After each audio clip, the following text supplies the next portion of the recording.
Olá, muito bom dia. Que a graça e a paz do nosso Senhor e Salvador Jesus Cristo seja sobre as vossas vidas. Amém? Vamos falar de terceiro céu. Vamos falar de bodas do Cordeiro, de governo milenar. Irmãos, nós sabemos que as coisas que estão acontecendo à nossa volta, ao nosso redor, sejam calamidades naturais, sejam questões sociais, sejam questões culturais, tudo indica em que haverá agora, daqui para frente, um tempo de aflição, um tempo de dor, de perseguição.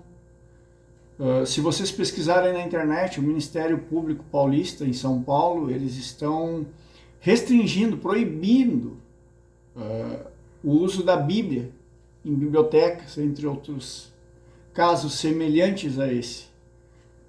A Bíblia é considerada, por muitos, um livro patriarcal antiquado, um livro machista, um livro homofóbico. Alguns dizem que em breve haverá uma compilação da Bíblia, uma tradução da Bíblia, seja o aramaico e o hebraico do Antigo Testamento, bem como o grego do Novo Testamento, ou o próprio latim, que vem da Vulgata, traduzido para os tempos modernos. Uma Bíblia que inclua a todos. Estão entendendo? Com todo respeito à condição social e da vida particular de cada um. O cristão verdadeiro, ele não tem que se envolver com a vida particular e íntima do seu semelhante. Isso não nos diz respeito. Mas o cristão também tem o dever de pregar a verdade da palavra de Deus, doa quem doer. Eu sempre digo, não é a Bíblia que tem que se adaptar aos tempos modernos e aos meus conceitos de bem e mal. Não. Sou eu que tenho que renunciar aos meus conceitos de certo e errado, de bem e mal, para compreender e me adequar aos padrões que a Bíblia ensina. Como o apóstolo Paulo dizia, a medida da estatura de Cristo, a perfeita varonilidade, ou seja, ser um varão perfeito, íntegro, irrepreensível, reto e justo, segundo os padrões morais de Deus. E hoje, o que nós temos visto é totalmente antagônico a isso. O que nós temos visto são pessoas querendo te reeducar, usando alguns padrões morais da palavra de Deus, mas misturando isso com um sincretismo social mundano. Como alguns dizem, é o evangelho da porta larga, onde Cristo já pagou toda a dívida por você e você não precisa mais sofrer. Você não precisa mais passar dificuldade, você não precisa mais passar necessidade. Quando o Senhor Jesus disse que a porta era estreita e o caminho apertado, logo após ter repreendido o jovem rico, dizendo que não adiantava nada conhecer toda a lei, observar e praticar toda a lei, se a vida dele, a fé dele era embasada nas suas próprias riquezas. Por isso Jesus disse, vai, vende tudo que tem, dá aos pobres e depois vem me segue. O que Jesus estava ensinando naquele princípio? Que o jovem rico, ele tinha que depender totalmente de Jesus Cristo. Que não adiantava nada ele conhecer a palavra, ele praticar a palavra, ele ter uma condição social elevada. Ele tinha que viver totalmente dependente de Jesus Cristo. E a maior prova de amor que Jesus cobra dele, porque Jesus diz nas Escrituras, aquele que ama mais a pai, a mãe, a filho, filha, emprego ou até mesmo a própria vida mais do que a mim, não é digno do meu reino. Veja como é estreita a porta. E quando Jesus manda o jovem rico vender tudo que tem, Jesus já sabia que ele ia dizer não. Porque Jesus já sabia que o coração dele não era do Senhor. Que o jovem rico ele queria ser elogiado.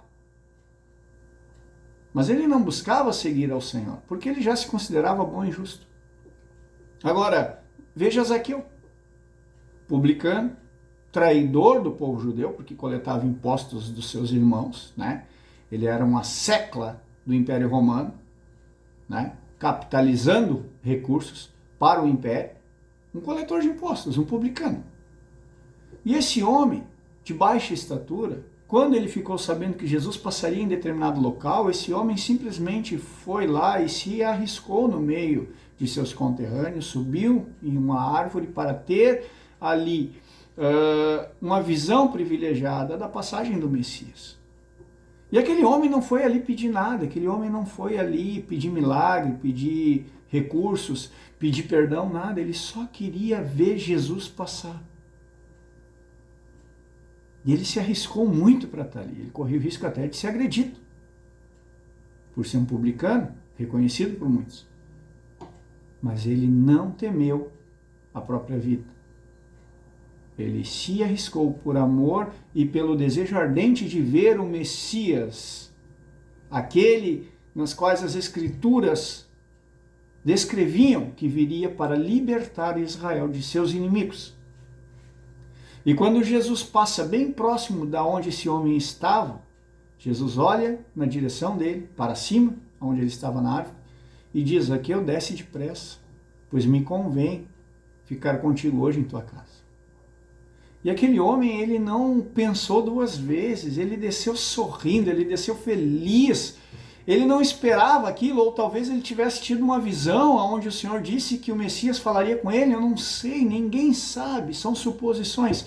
Mas aquele homem, como fato, ele desceu feliz, ele desceu contente, e aquele homem simplesmente hospedou o Senhor. E durante a ceia, durante esse momento de confraternização, esse homem simplesmente chega e diz: Senhor, se em algum momento eu defraudei alguém, eu restituirei 4 vezes mais. A lei mandava restituir 3 vezes mais, mas ele disse 4 vezes mais, ou seja, ele cumpriria a lei mais a oferta. E resolvo dar metade de todas as minhas posses aos pobres. Ele não ofereceu tudo, mas metade, 50%. E aí Jesus diz: eis que houve salvação nesta casa, pois que também este é filho de Abraão. Um publicano, rejeitado, desprezado, traidor da pátria e do povo, também era filho de Abraão. Olha que tremendo. E por que Jesus assim declarou? Porque aquele homem amou Jesus e a presença do Messias em sua vida mais do que tudo o que ele possuía materialmente falando. Transporte isso para a sua realidade de hoje e eu pergunto: se Jesus diz nas suas escrituras que aonde está o meu tesouro, ali estará também o meu coração. E Jesus também diz que eu não posso servir a Deus e as riquezas, que eu tenho que entesourar para o reino dos céus. Isso é um mistério. Aí eu pergunto: você vai fazer parte das bodas do Cordeiro e do governo milenar, embasado naquilo que você ama mais hoje? E não se engane achando que você pode enganar pessoas, ou seu líder da sua congregação, ou seus familiares, ou até mesmo Deus, ou até mesmo a si mesmo. Você não engana. Você pode enganar pessoas do mundo, pessoas naturais que vivem pela realidade natural. Mas Deus conhece o teu coração. E a pergunta que eu te faço é: você ama a Deus sobre todas as coisas? Você ama a tua salvação em Cristo Jesus, o Cordeiro sem pecado que veio e te libertou da escravidão do pecado? Você ama Jesus Cristo mais do que tudo na sua vida? A tua resposta define para onde você irá se Jesus voltasse essa noite. Como está escrito: louco, nesta mesma noite te pedirão tua alma, e o que tu tens reservado será para quem? Veja que não é o conhecimento teológico que me recomenda as bodas. Não é o quão sábio e hábil nas palavras eu sou que me recomenda as bodas. Não é o quanto de obra missionária, o quanto de pessoas eu converti, ou batizei, ou preguei o evangelho que me recomenda a Deus. O que me recomenda ao Senhor é o quanto o meu coração está disposto a se entregar por amor ao reino de Deus. O que significa isso, irmão Francis? Simples. Você ainda ama o mundo? Você ainda tem planos no mundo? Você ainda está cheio de desejos e sonhos naturais? Ou você já tocou a maturidade espiritual ao ponto de compreender que você não levará nada daqui e que a coisa mais importante agora na tua vida é entender o teu chamado ministerial, cumprir com as tuas obrigações no reino de Deus, ser alguém que dá bom testemunho de Cristo no trânsito, no trabalho, na fila de mercado, no dia a dia, no cotidiano e principalmente no teu lar, onde os teus familiares, pai, mãe, esposa, filhos, sogra, nora, genro, não importa, esses já começam a perceber que você é nova criatura, que você não é mais aquela pessoa que era antes da conversão, antes de aceitar Jesus, antes do batismo. Se as pessoas à tua volta estão compreendendo e vendo que há uma nova natureza santa e justa e humilde e mansa dentro de você, e que essa natureza se manifesta com amor, com misericórdia, com perdão, com compreensão, sem legalismo, sem justiça própria, mas com compaixão, aonde mesmo quando você precisa repreender e exortar alguém, você faz isso com amor e as pessoas sentem que há amor nas tuas palavras, sentem que há misericórdia nas tuas palavras.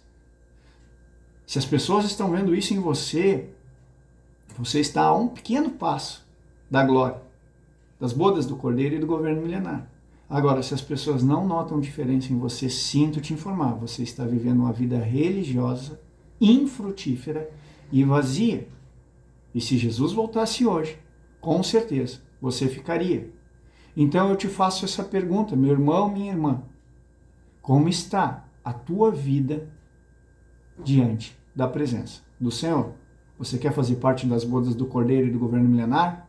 Mude hoje, transforme hoje, se arrependa hoje, pois o Senhor é fiel e justo para te perdoar os pecados, te purificar de toda injustiça e te transportar do reino das trevas, do choro e ranger de dentes, para a glória eterna. Para isso você só precisa fazer uma coisa, se arrepender verdadeiramente e mudar a tua forma de ver as coisas. Amém? Que Deus abençoe os irmãos.